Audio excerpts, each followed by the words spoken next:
Hello everyone, today I'm going to do a stranger video. I am going to do my perfume associations that are weird, my weird perfume takes. The first book association I have is Clean Reserve Aqua Neroli. I generally only carry traveler mini sizes if you are curious. It's partaking in the luxury without breaking the bank. Now this one is one of my favorites.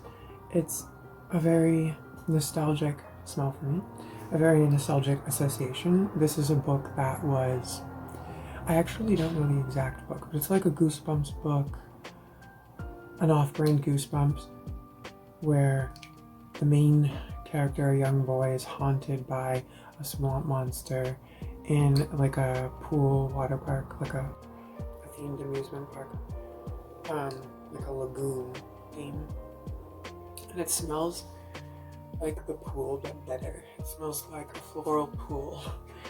I really enjoy this one. I wear it every time I go swimming. The next book association, or just weird association in general, is Tom Ford Lost Cherry. And it's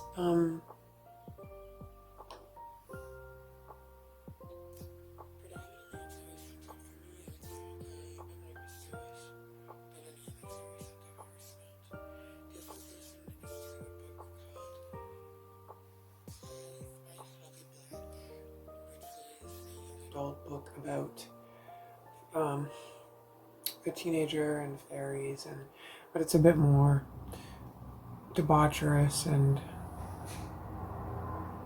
earthy, and the fairies are a lot more vicious.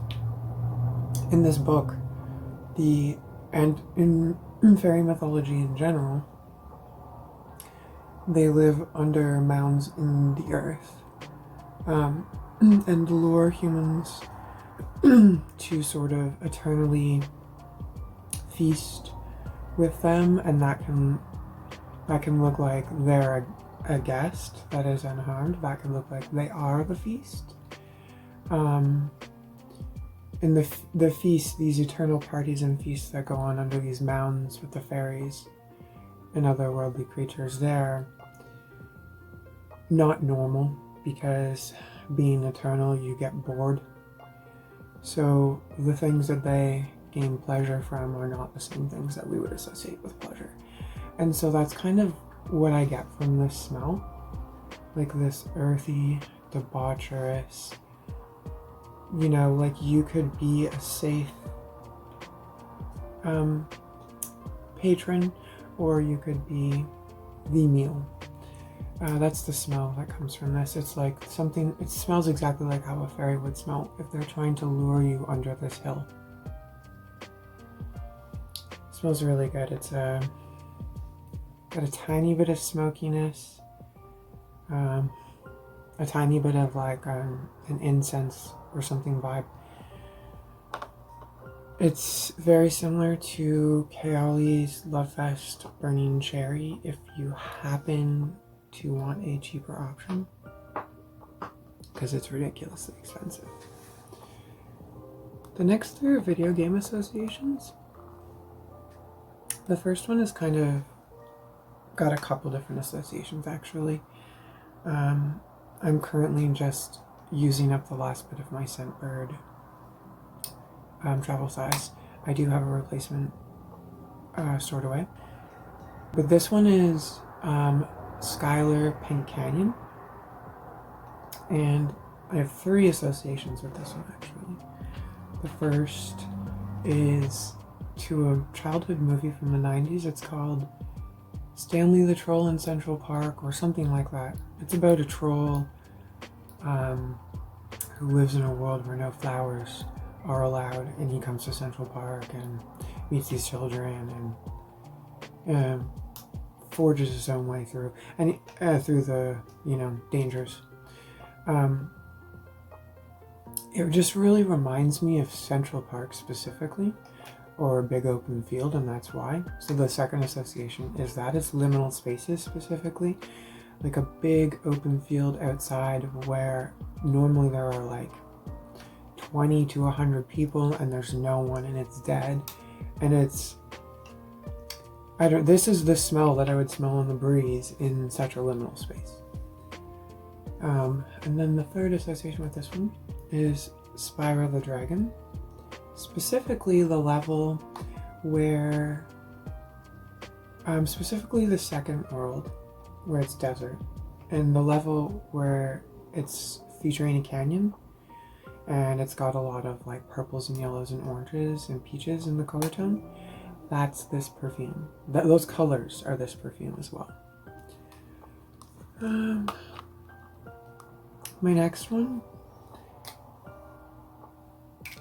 is Juliet Has a Gun Ode to Dullness. This one is one of my favorites actually, just as a perfume in general.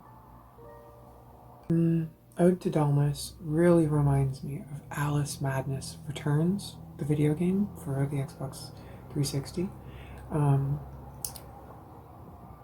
Specifically the dollhouse level, although I wore this perfume when I was playing through it entirely last for a replay, and now it's associated with the entire franchise, the entire game, maybe even Alice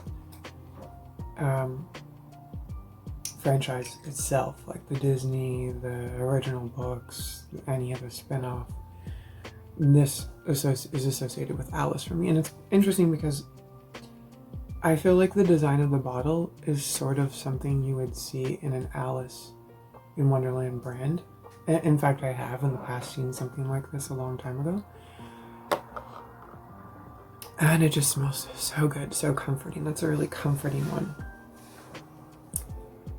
The last weird perfume association I have is actually a pretty basic perfume. It is Versace Bright Crystal. A lot of people associate this with like a very basic perfume, shopping, girliness, things like that. I associate this with crystals predominantly, cold crystals, purple and blue crystals in fact. And so the weird take is that this reminds me of Elden Ring, specifically Celia Academy, and Liurnia in general. I don't know if I'm pronouncing that right. The area where there's tons of crystals, tons of blue and purple mist, and